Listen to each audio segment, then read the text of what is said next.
right now. So hopefully that will be going, and we will be circulating that afterwards. So if you don't want to take notes or you just want to be engaged in a session, don't worry, we will be sending around a recording so you can watch it back at your leisure later. So as a quick thing, why do we want, as a quick thing on a structure? So what we're going to do today, we're going to hear from a representative from Abby, representative of the National Chatty Cafe Scheme, who's going to sort of give us a bit of a background idea about Chatty Cafes and the concept behind them.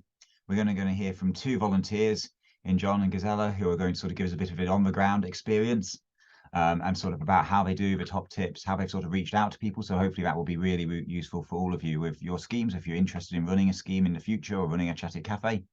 And then we're going to finally, for sort of the last 15, 20 minutes or so, we're going to break out and have a few small group of discussions where you'll be able to share your own experiences, any questions that you may have, and hopefully find a nice way to connect with each other towards the end of it. So it isn't just going to be sitting and listening. It's hopefully going to be a nice chance to have a say yourself and sort of share any questions or issues that you may have, or any worries or any concerns, or indeed just the positives and the really positive experiences you've had running Chatty Cafes. We really love to hear the stories.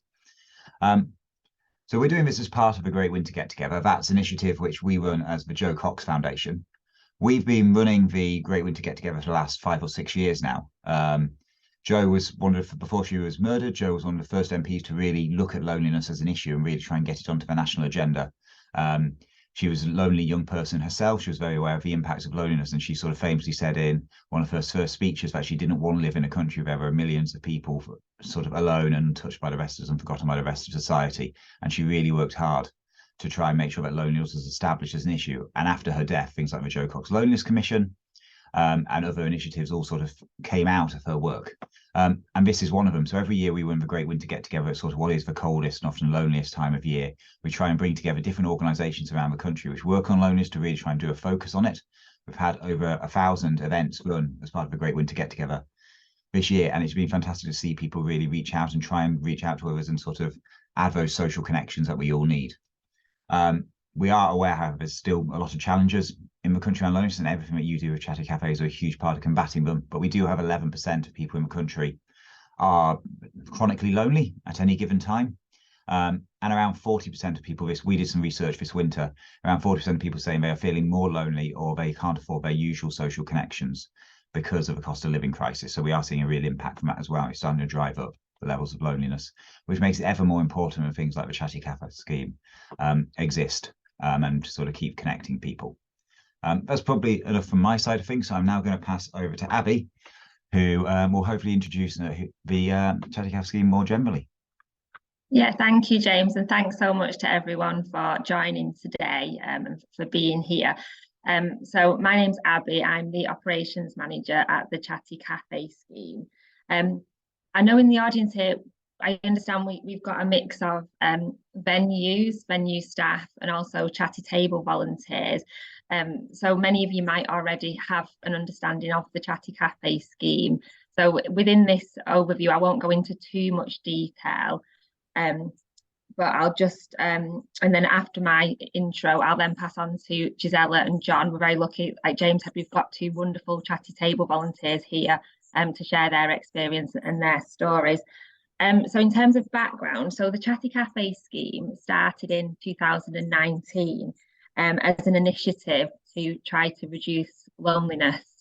And we encourage, as many of you know, venues to designate a table as what we call a chatter and natter table. A very simple concept, creating a welcoming place for people to get together and chat should they wish to. So our founder, Alex, a few years ago, when she came up with the idea of the Chatty Cafe Scheme, she went into a cafe and she was experiencing loneliness, and that's really where this idea came from. So I'd just like to read out, just to help set the scene today, a quote from Alex, just to explain where this idea came from. So Alex said, "Whilst in a supermarket cafe, I observed an elderly lady sat on her own, looking really fed up. On another table was a man with additional needs. He looked to be his carer. They were looking around the room, not making any conversation. And then there was me with my 4-month-old son. It struck me how much we could have all benefited from a bit of company with our coffee. I wasn't looking for any commitment or new friends, just some basic human interaction. And that's what gave me the idea of the Chatter and Natter table. So since starting in 2019, the Chatty Cafe Schemes has grown. We've currently got around 750 venues across the UK offering Chatter and Natter tables. And we've got a partnership with Costa Coffee, where Costa's head office are encouraging Costas to get involved. And also we've got about 300 venues in Australia that are also offering Chatter and Natter tables. So we really see some real opportunity and believe that by working together with the hospitality sector, be it cafes or these also running pubs, that those venues can be sort of used and those spaces used as a way by offering Chatter and Natter tables to encourage friendships, encourage connections, and to build connections within communities. So to help establish the Chatter and Natter tables, we run a volunteer programme where we train people who live near to venues to go in and host these Chatter and Natter tables. And also some venues actually put forward their staff, if the staff have the resource time to do it, where they can actually host the tables themselves. And their role is very much to be a welcoming, friendly face at the Chatter and Natter tables and just to simply encourage that conversation. And so to help get these Chatter and Natter tables off the ground, we've worked with volunteers and gathered feedback, that feedback has developed into something called what we call a 12-week plan. And that just sets out some guidelines around how Chatty table volunteers could go about promoting these sessions to local people within the local communities. And this is this document here. So many of you might have already seen this. But now, just as a next step, I'm going to pass over to John, one of our Chatty table volunteers who has sort of implemented this plan, and he'll talk about his experience.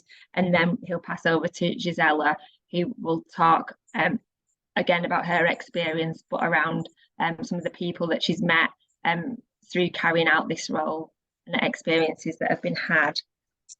So I'll wrap up there, and am I okay now to pass over to you, John? Yeah, for sure. Thank you, Abby. You. Good afternoon, everybody. It's great to have a chance to speak to you all. Briefly, I took early retirement in towards the end of 2021, and I signed up for the Chatty Cafe through the Good Morning Britain Million Minutes campaign, which might be how some of you guys have arrived here today. In the first half of 2022, I was a telephone befriender for the Chatty Cafe, so speaking to lonely people, isolated people at home, which is really rewarding. And then last summer, I set myself the challenge to try and build a Chatter and Natter community table from scratch in my hometown, Brackley. So in the time that I have now, I'd just like to share my story briefly with you to hopefully give you some pointers and some guidance, some things that went well and maybe some things that I learned from it. So what I would kick off with is there's 3 keys to success. And if any of you are writing things down, this would be the bit that I would write down if I was listening to my own session. 3 keys to success, because they're also your biggest challenges along the way. So number 1 would be get help from everyone you meet. You really can't do this on your own. The good news is that everybody you meet and everybody that you speak to loves the Chatty Cafe. Everybody that I've met along this journey so far can't do enough to help. They want to get involved. So it's not difficult. You're not up against a brick wall. You've got really responsive people who want to help you. So that's point number 1, and I'll give you some examples of that in a moment. Number 2 is have a plan how you want to spread the word. We call it painting the town yellow, and it's a really good way in your mind of visualizing the kind of success you have in your locality. Posters and flyers and all the things I'll show you in a moment, but try and have a plan. You don't have to be anal about it, but it's good to have some idea of how you're going to approach it and the kind of logical steps you're going to follow, which is where this 12-week plan that Abby referred to comes in really useful. And then and probably the most important is, how do you get people to come on the day? The number 1 feedback I've had from doing this for the last sort of 5, 6, 7 months is getting people who maybe feel isolated, who don't naturally walk into a cafe on their own, how do you get them to cross the threshold and come and join you the first time? Because once they do it once, they'll probably do it again. And again, what can you do for that? And I've got some pointers for you to help that I found work for me.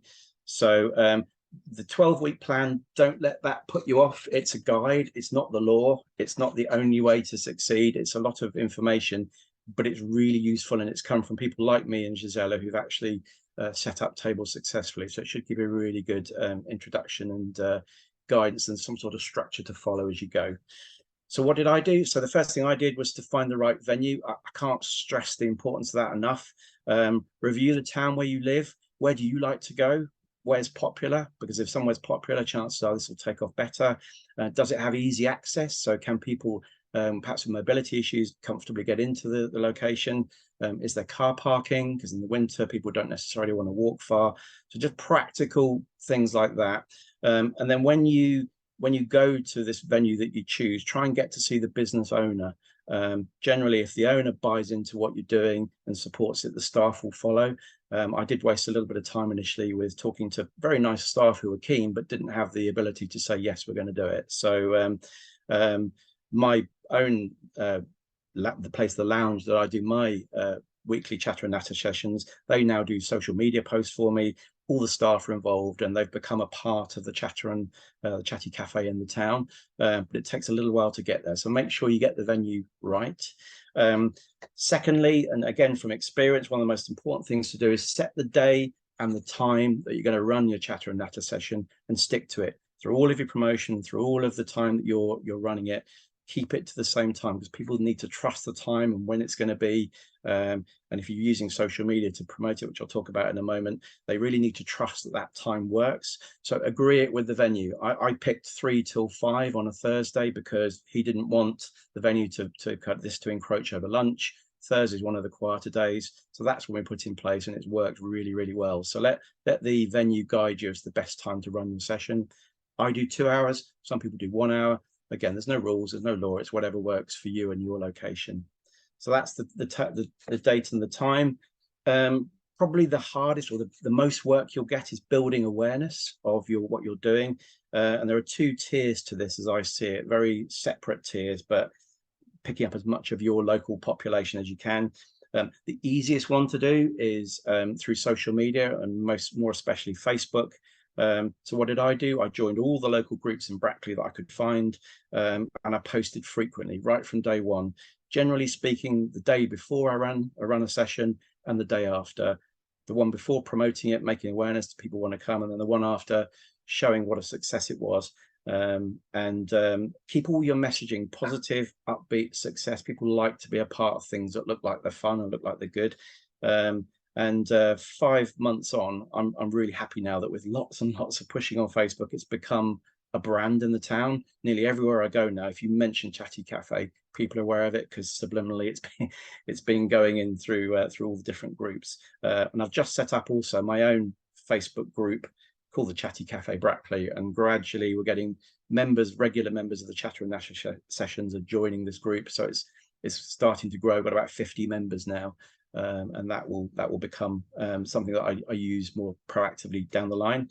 But what about all the people that don't have Facebook? And in my Chatter and Natter sessions, I'd say probably 40 to 50% of the people that come don't have Facebook, maybe elderly, maybe not confident using those mediums. So how do you access those? That's where the most of the work comes in. It's the most rewarding part, but it is probably the hardest part for you to get established in the early days. And to give you an example here, so this is a poster that Abby can help make for you, just personalizing your locality. This is a sort of template you can use. I've got these up all over the place around the town. I found success using town hall. The mayor got involved. The town hall town council staff, they all have got right behind it. I have little flyers, so mini versions of what I just showed you, that I leave for people, so members of the public just walk into the town council and pick up, and I've had success people coming from that.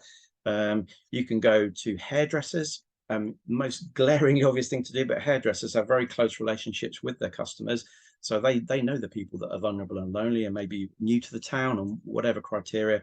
So really good easy people to approach. Doctor surgeries, so the link workers make contact with them and they make referrals for people that are suffering from loneliness and that get referred by doctors. There's beauty salons, there's a library, care homes. I've just started talking to care homes because some of the more able, newer residents of care homes really benefit from coming to this. It's a really liberating thing for them to do, to get out of the care home and come to the Chatty Cafe. I could go on and on. There's not enough time now, but look at your town, look at your locality, and remember what I said earlier, that nobody will resist you going to them. It might sound quite a big thing to walk into a hairdresser's or walk into a shop or walk into the town hall, but once you say why you're there and it's supporting Chatty Cafe, all of these people will get behind you, and then that takes the onus off you, because if they're all talking about it, it helps you to start to get the awareness up in your locality. How am I doing for time, James? Sorry, I'm conscious I can talk a lot. You have another 5 minutes if you wish. Okay, we're doing okay then. We're doing okay. So, so the next most important thing I wanted to talk about was on the day. And if I reference back what I said at the start, was one of the biggest challenges is how do you get people to come in the first time? The best thing I've done, and the number one feedback I've had that's been successful, so I can share it with you, is wear your lanyard and be by the door, by the front door. Every post I do on Facebook, I say I'll wear a lanyard and I'll be by the front door to welcome you. And everybody that's struggled to come the first time, I can see it as they come in, they look for you, and they're looking for the lanyard, and that gives them the reassurance to come. So tell people you're going to do it, and then make sure you actually do it on the day. And that's got so many people, I'm convinced, to the group that maybe wouldn't have come. Or there's one lady who came to the door twice and eventually stepped over the threshold the third time because she just had to get the courage to do it. So that would be number one piece of feedback for you to make it successful. We use balloons to catch the eyes. So the cafe that I use has got a little street level sign, and we put yellow balloons on the day, which is just eye catching. I generally get there sort of 10 or 15 minutes earlier, just to make sure that all the staff on duty are aware. Most of them are familiar with the Chatty Cafe now, but sometimes there's somebody new, because they help make it work on the day. They help create the atmosphere and the mood by how they sort of treat all the guests that come. Make sure the table setup works. I had one recently where I was expecting 20 and we ended up with 40 people on the day. So that took some urgent kind of reshaping of the room and adding tables, but cafe are really supportive. So if you get a supportive cafe, they'll support you in the structure on the day. We use name badges, so it sounds really simple, but it's so effective. We have a little roll of stickers that you can buy for a couple of quid, and one of the ladies that comes regularly, she writes everybody's name badges. It's a bit of an icebreaker. Everyone wears a name badge. Everyone can kind of see what each other is called and how do you spell your name, and all those sort of little gentle soft things that help create the mood. And then take pictures of your venue, take pictures of the group there. Be very careful to get consent before you post them, but there's nothing nicer than a really nice full group of people laughing and joking. Take a picture of that, post it on Facebook, and that's really helpful in making it look successful and making it look like something fun that people want to go to. So there's loads of stories I could tell you about individuals, but I promised Gisela I'm not going to do that because that's her purpose in a moment. But the rewards for me doing this, what I would definitely say is don't give up if at the start you have one or two people. You tend to judge success of these things by numbers, but it's not. It's the quality of the people that come. So week one, I had 2 people. Felt a bit sorry for myself because I thought I'd be more than that. But the following week it was 4. And then it was 8, and exponentially it's grown and grown and grown till sometimes 40, which probably is too many if I'm honest. I think a comfortable number is 20 to 25. But people will talk about it. It takes time to grow. It takes some people confidence just to kind of step over that threshold, as I said already. So don't be put off if you don't get big numbers from the start. And my satisfaction, my personal reward is every week I step away from the table and I look around and there's maybe 20, 30 people, however many there, that didn't even know each other a few weeks ago, all sitting, laughing, drinking coffee, having a good time together. And a New Zealand couple came in last week and they asked me what was going on, and they thought it was a wedding reception. They thought we were having a party, and when I explained what it was, they couldn't believe it. They're absolutely blown away. So bit of a whistle-stop tour there. I think I've done it in 10 minutes, which is good. We've got the breakout group shortly, so any of you that are in my breakout group, we can talk in any of these in a bit more detail, but hopefully that's given you a bit of an appetizer. Thank you. Thank you, James. Shall I just carry on? Yeah, if you'd like to go, that sounds brilliant. James, actually, I got some really good tips from you then. So thank you for that. I love the balloon idea. Definitely going to use that. So you can't miss the yellow balloons. I have had a different experience than, sorry, not James, John, that I have a much smaller Chatty Table group, and I've been doing it for a year now. Again, I got it from this morning. I love the idea. I'm always being asked by other people to sponsor them, and just giving, it's so easy to make money for a charity. But what drove me to Chatty Table was you were asking for time, and I think time that you can give is more valuable than money. So for me to be able to give my time for, you know, I just think it's very special. I sat, when I started with Chatty Table, I did what John did and put it on social media, lots of groups in my area, and the doctors and so have you. But and I sat at Chatty Table at the cafe I chose, I think for about 3 or 5 weeks, I can't even remember, by myself, just hoping somebody would come and sit with me. And I nearly gave up because I just thought, obviously, it's not right for my area. And then I started slowly having people coming. In fact, the first person that came sat on the table next to me because they didn't want to admit they were lonely. They didn't want to come and sit with me, but they started chatting to me, kind of just looking next to me, because that's how they slowly built their confidence to say that they needed company.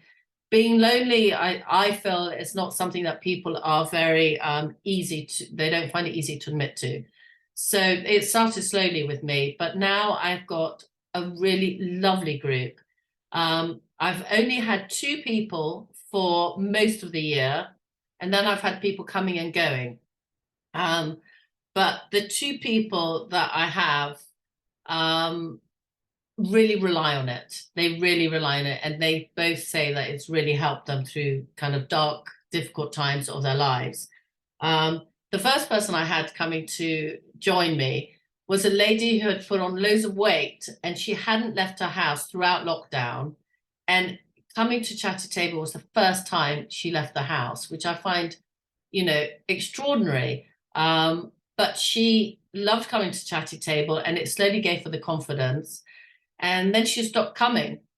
And then I bumped into her in the street just a few months later, and she thanked me for my time and for giving her the confidence. And she actually said, you know, it was sad because she said, I don't need you anymore. I've got the confidence to go out there. But it was, you know, just slowly gave her the confidence. So it was almost quite nice not to see her anymore, because I knew that she had flourished and made, you know, made use of her time and of her old friends that she had not the confidence to catch up with. And then I've got 2 other people. One is an old gentleman who lost his wife last year, and then another lady is an expat. She lived in America and she's come back to England to look after her mother who was ill, and she hasn't lived in England for ages. So one of the groups that I advertised in was expats of Surrey. I live in Surrey, and it was expats of Surrey. So I've had quite a few people joining us, which is really lovely, because then you get so many different ages. So I have the older generation, but I also have the younger generation. And I think for me, the best thing about being a volunteer of Chatty Table is that you get all walks of life. It's not just elderly that have kind of lost people in their lives. It's younger mums that have spent too much time with their babies that haven't been out, or, as I said, the expats. So Ray and Anna are 2 of the people that have been coming for a year. And honestly, it made my Christmas. And I feel quite emotional when I talk about it, because on Christmas Day, I was surrounded by my family, which is something that I'm so used to. I have a big family. But then I got a WhatsApp message from Anna and Ray with a photograph of the 2 of them in the pub having Christmas together. And honestly, I feel tearful when I talk about it, because if it wasn't for Chatty Table, they would have spent Christmas by themselves. And I just think that's amazing. You know, I don't have a big group of 40 people, but the group that I do have relies so much on the interaction once a week, something in their diary. It gives them, you know, a purpose. They know that it gives them, I suppose it's just having a routine. They know that once a week they are going to meet with people and chat about their week, which I absolutely love. So that made my Christmas, that they had each other. And then I've also recently had another lady joining us again, and I really do think it's having the confidence to go out and seek friendship or company or whatever you want out of Chatty Table. This lady just recently had a stroke, and she said to me, can I come and just listen? You know, some people don't have the confidence just to talk about anything. So she's just getting her speech back, but she doesn't have the confidence.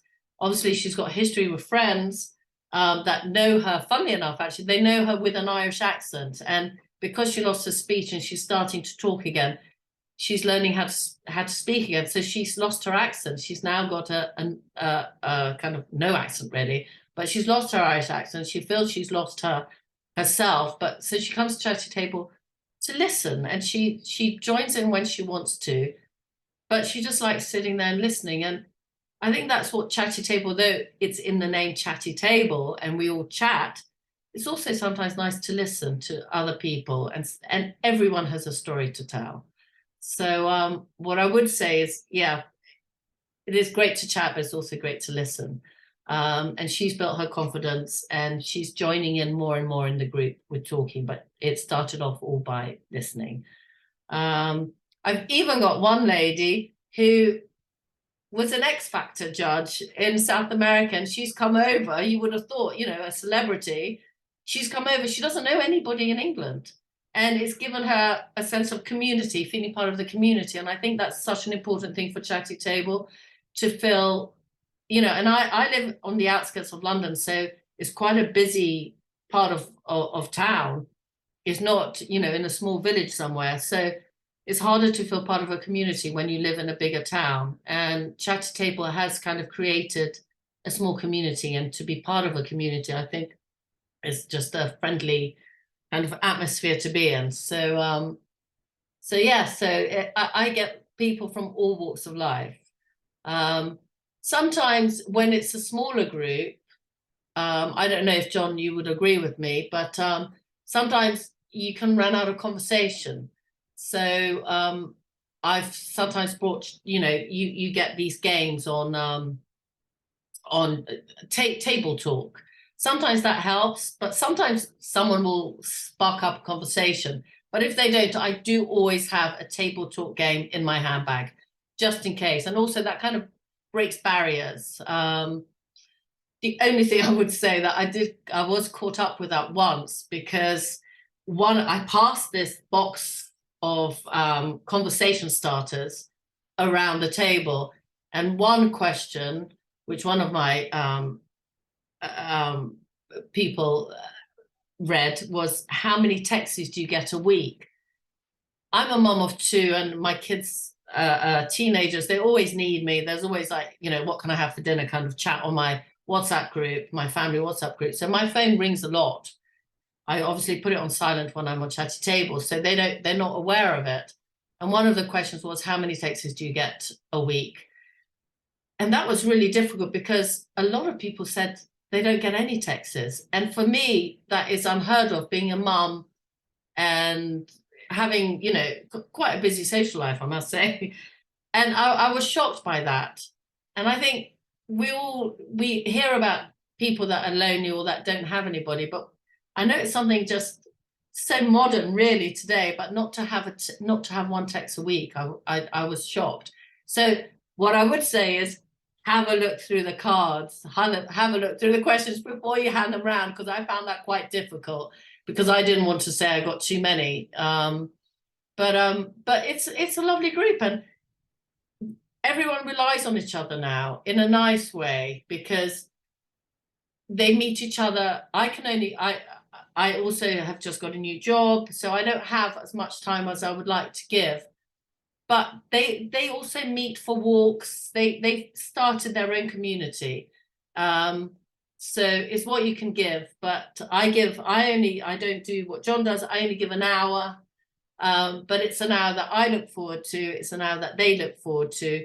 And we've at Christmas, we've got together in the pub for a drink where, you know, I've given an evening. So we do break out from the cafe sometimes because we can, it's a smaller group. So I think it's what you make out of your group and how it works in your area. But yeah, I get an awful lot from it. As I said, it made my Christmas to see, you know, two people that would have been by themselves having Christmas lunch in the pub together. And that to me is the pinnacle of my story. And anyway, I think that's as much as I can kind of give you of my experience. I hope that's okay, Abby. Yeah, thank you so much, Isella. That was brilliant. Thank you for sharing that. James, shall I pass over to you now? Yes, so that was really lovely, and some of those stories are fantastic. So thank you both, John and Gisela, for sort of sharing your top tips and what you've done. And you can really hopefully get an idea of the different impacts of these sort of Chatty Cafes can have, particularly on, I was saying, dealing with loneliness and giving people that confidence to go and find more connection. We know one of the big things that happens with loneliness is, almost paradoxically, it makes you less likely to reach out and less likely to go and do things because you lose confidence, you lose social connection, and you sort of don't have that push. So having that sort of regular table, as you both run, is a huge impact. If you can get people coming along to one or two things, then suddenly it's amazing how these things sort of snowball a bit, and you can really sort of help people and turn people's lives around. And that's one of the stories I think we've worked with a lot of different places for connection, as we've been calling them, whether that be Chatty Cafes or board game nights or pub quizzes or whatever. They give people that place for connection, that sort of confidence. We're now going to, and I realised we're now going to go into and sort of go into breakout rooms now. So a chance to sort of chat with each other. There'll be one of our speakers in the breakout room as well, but it's sort of less about us facilitating and telling, more about sort of everyone having a chance to sort of ask any questions, share the stories they've had, and that sort of thing. There's three particular sort of questions, I guess, we'd like you to have a think about, sort of as a conversation starter as much as anything. Don't worry if you don't get through all of them. So yeah, just have a think about maybe one challenge you are concerned about or which you faced when running a Chatty Cafe, and sort of how you might overcome it. So you should try and share that. A top tip you might have to make your Chatty Cafe successful, or a positive impact story. So someone you've really liked, you know, people like I was talking about who, you know, were going for a drink at Christmas, so they weren't spending Christmas alone. Those sort of really lovely human stories that show the worth of what we do. So sort of as little conversation starters, I guess, as much as anything. We're going to have about 15 minutes. The breakout rooms will start in one moment and they'll sort of open and close up automatically. And then we'll go from there, to be honest. We'll come back to Central Room, ask each group to feedback a bit, and we'll finish up. So I'm going to just open them now. There's going to be a slightly odd, probably 10, 15 seconds while it transfers us all over. So apologies for that. But I'll see you all now shortly. I work as a link worker in a PCN, and we've done some talking cafes, but we're quite new to them. And it was my colleague was running them. She's left, but we want to keep them going. So I have had some of the same people come back, but quite small numbers. So that's what we've been sort of facing. We did do one that worked really well, was when I worked with Harcourt Arboretum, which is just outside Oxford, and we took a group of patients and had an outside sort of talking cafe in the Arboretum. So we got a little tour, and then we all sat down at the table in their sort of open air barn where it's got open sides. So that was brilliant because they also brought lots of objects from the Arboretum, like different, like amazing huge pine cones and things. So there was a focus, there was something for us to talk about, objects to feel and handle, and that worked quite well. Yeah.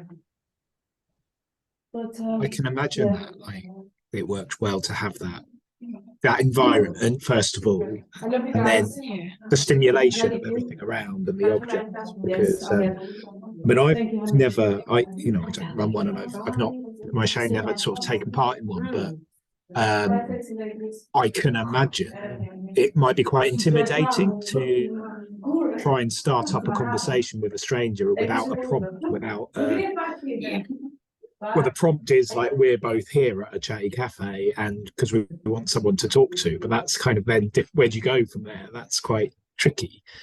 But is the talking cafes thing, Annabelle, is that like a different scheme, or is that just a different way of saying the same thing? If that makes sense. I think it's the same thing. It was my colleague that was involved, and like I say, she's unfortunately left. So, but I think that's what they were doing in Frome in Somerset. I think they call it a talking cafe there. So we're just trying to engage with patients that have been referred to social prescribing for loneliness and isolation.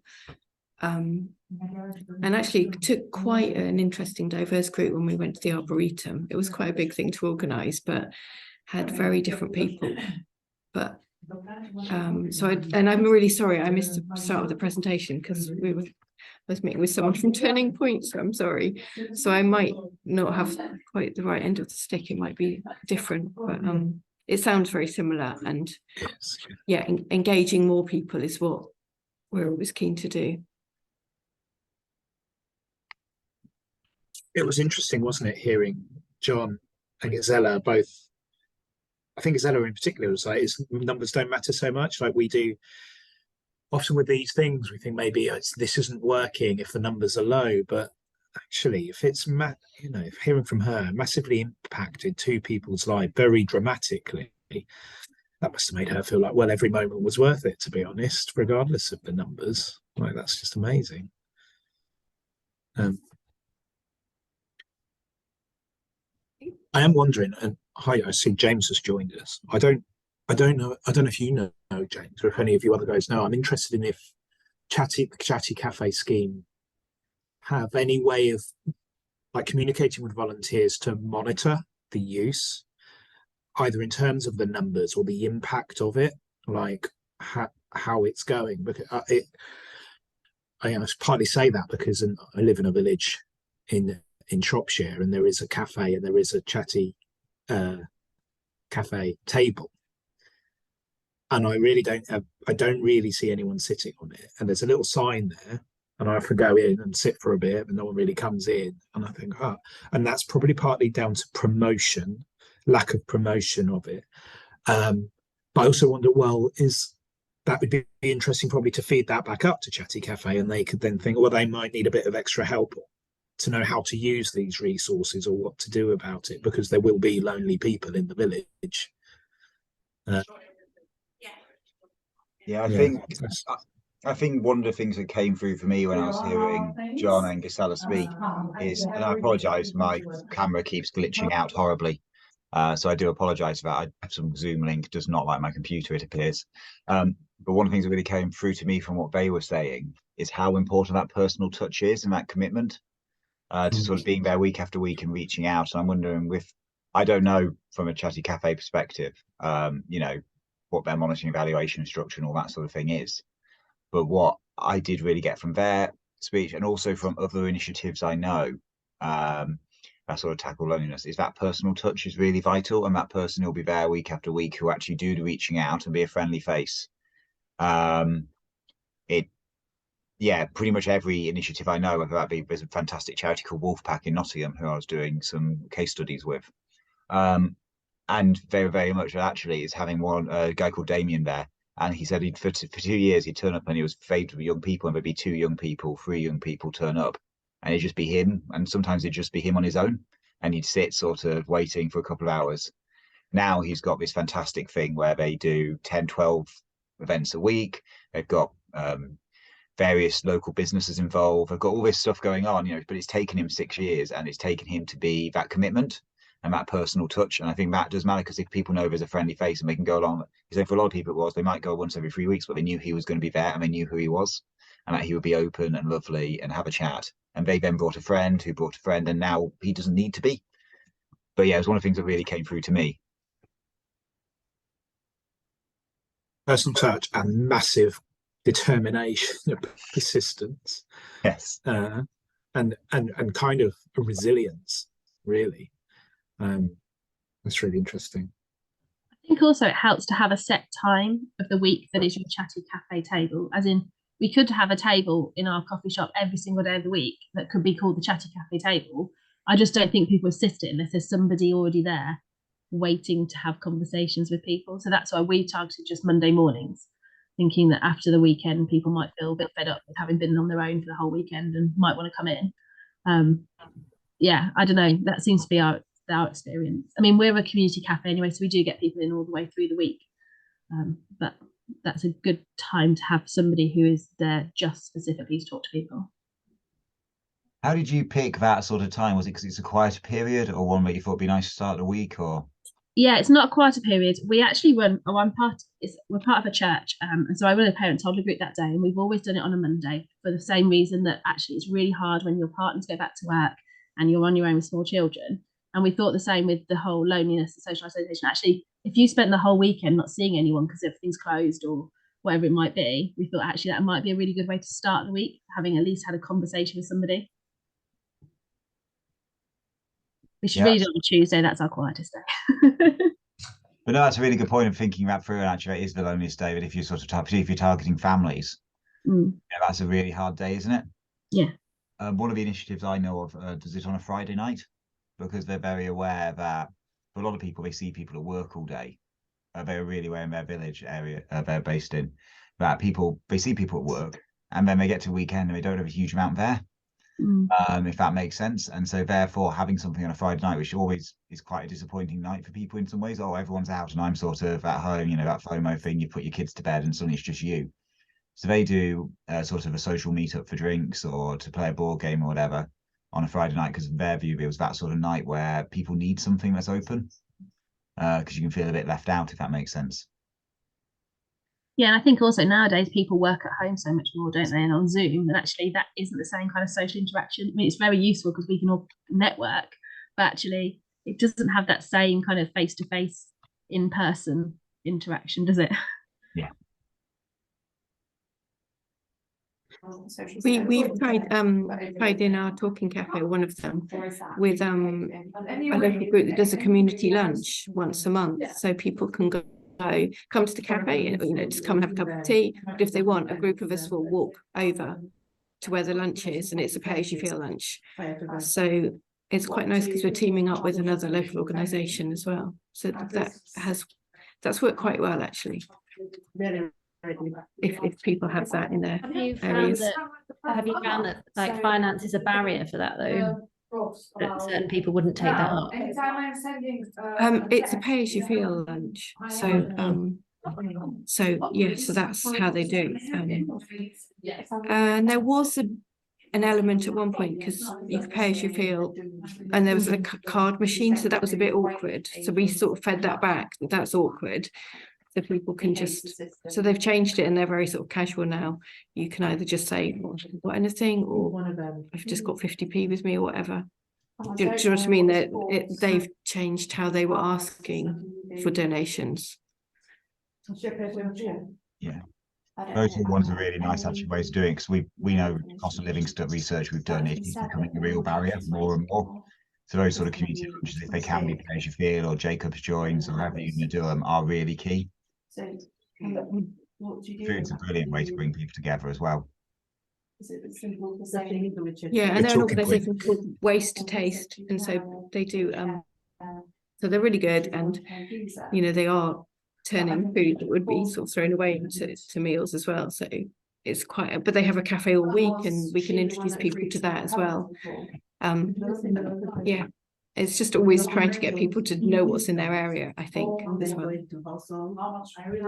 There's a very good charity, I don't know if anyone's heard of them, called Food Cycle, who do a lot of that sort of very similar Waste to Taste style free community meals, and they might be a really useful one to sort of reach out for if you've got one. They've got about 90, 100 locations around the country, so they just tend to be around, so it might be a nice option. Sorry, I've just had someone enter the main session, which seems, so I'm going to see if I can pop them into a breakout room as they come in. So apologies if I suddenly go quiet as I try to find Zoom. But do carry on, please. Don't let me just... I think my challenge is I'm doing this on a much larger scale. So we're looking at ending loneliness in North Tyneside. So we did have like a happy to chat cafe in various locations, and then with the pandemic that had to stop, and then starting it up again was tricky. We do have one that we support weekly, which is a community cafe, which like Lydia was saying, works really nicely, because often you get people just turning up every day because they're lonely and actually they get to know people, so that's great. But just thinking about locations, like North Tyneside is a strange one. There's some really affluent areas and there's some really deprived ones. And I'm just thinking, oh, you know, when John was talking about, oh, where do people like to be? I could imagine that in Whitley Bay, which is quite affluent. But then, you know, I just think even a coffee is sometimes a little bit of a barrier. So we just need to kind of contemplate how we build on this. We do have a social shopping scheme on a Monday, which again is about supporting people to independently, you know, shop for themselves, but also have a cup of tea with their volunteer, and that really works well. But I think we want to build on like the warm spaces and look at what, you know, what's been happening across North Tyneside and see, can we build that into a sort of happy to chat type thing so people can know what's going on. But I just thought even just having a balloon was a good idea, or, you know, you just really, I think from a volunteer point of view, it's just really tricky because people want flexibility. They don't necessarily want every week on the same day. So that's the challenge as well. But interesting to hear the commitment from some. I think that's what drives it. Yeah, just say we have about 40 seconds. You've probably all had the same topic as I have. But yeah, I think that volunteer commitment is really difficult, isn't it? Because it does require you to have the free time, particularly if you're trying to, you know, end loneliness or have issue or fight loneliness among younger people in particular. I think it can be a lot harder because obviously you don't have as much free time on that side of things. So I guess it's working around that flexibility and trying to make it visible in different ways. But that's where it is reassuring to hear, like Lydia say, actually a small window of time works better. Just sitting around all day isn't going to do it. And you saying, James, personal approach, just you know, that fits with that. I think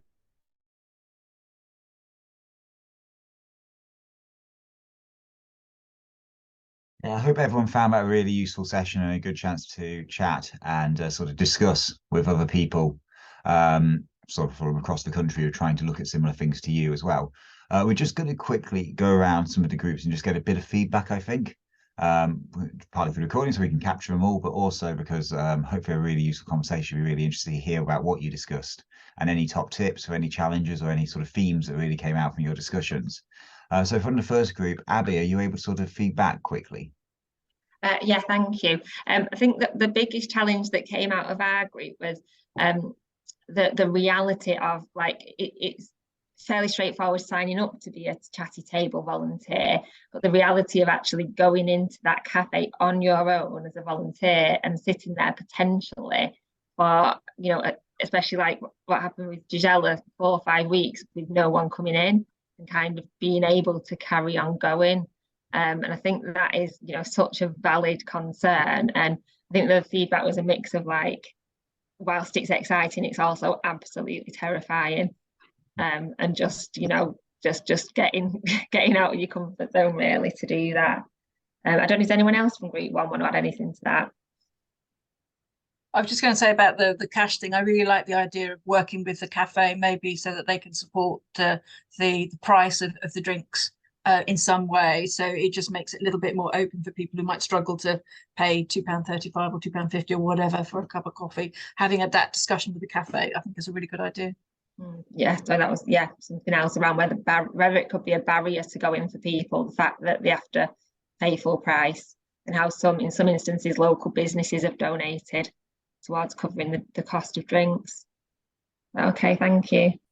I was just going to say as well that where I've arranged my Chatty Cafe, the managers have decided to give 10% off drinks for that hour. So even if it's something like that you could organise, they're quite happy to accommodate. I think it was actually their suggestion rather than mine. So yeah, that's really good to hear. Do you have any feedback from John's group? Yeah, well, I've just written down that. I love that 10% off. I'm going to go and negotiate that with my cafe. He doesn't give anything off at the minute, so thanks for that suggestion. So I was with Joe and Christina, and they're both right at the start. Very different venues. One's a student union, and the other one's a museum sort of tea room. So we were kind of talking about just the logistical challenges of getting it off the ground from scratch. I think also just really stressing, similar to Abby mentioned there, it's okay. It doesn't, I really wish I hadn't said 40 earlier now, because success is not about how many people. It's great if lots come, but it's also really good if 2 or 3 or 4 or 5 come, as Gisela said. It's not about numbers, it's about the quality of the impact you have. I mean, Joe, Christina, anything you'd like to add?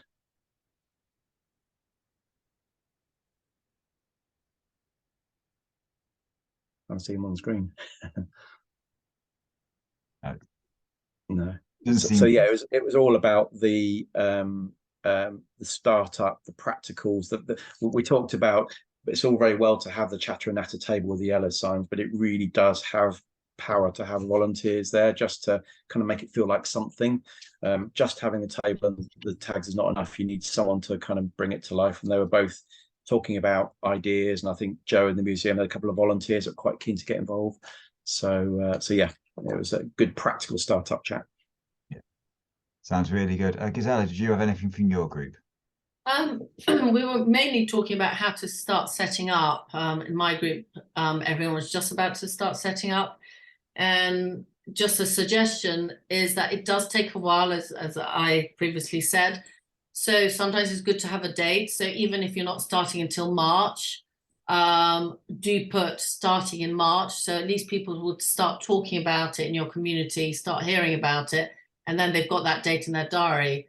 Just to, I hate sitting by myself and having a coffee. I hate my own company. The radio's on in my house the whole time. I don't like my own company. So going to sit by myself was a little bit scary, but magazines, newspapers put that on the table so people can find something to talk about, that people love to gossip, picture of Meghan and Harry, people start talking about it. So maybe trying to find a common ground to talk about, to start talking, was something that we suggested, and is mainly getting started.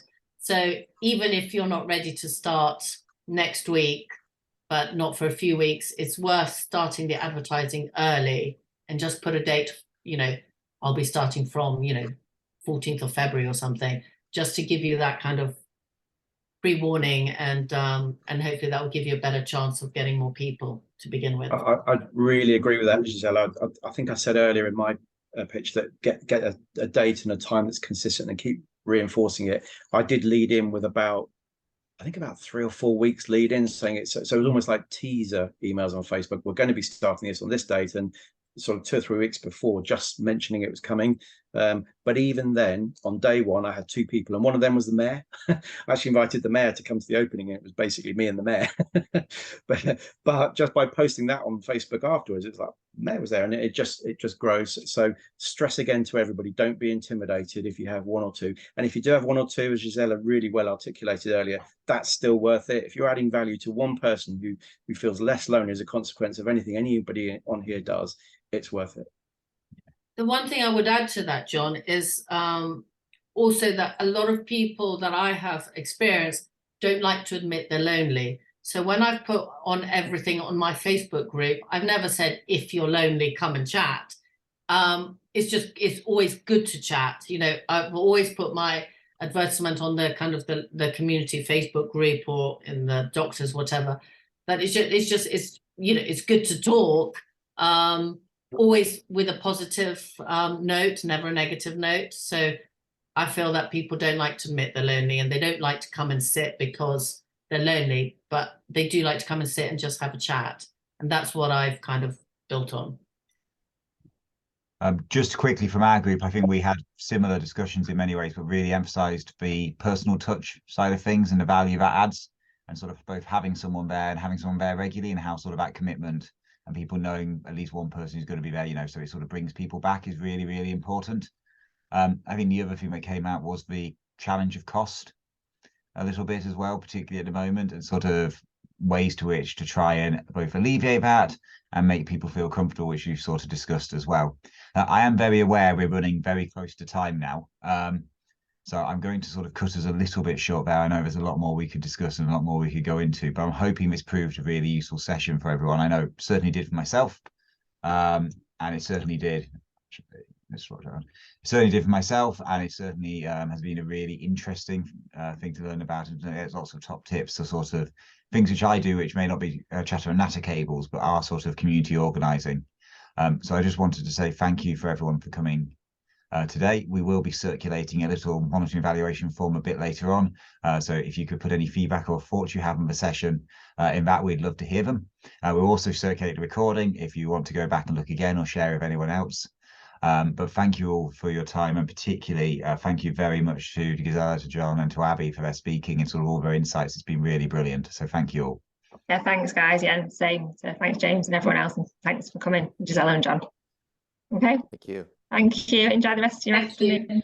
Take care, everyone. Bye. Bye-bye. Bye.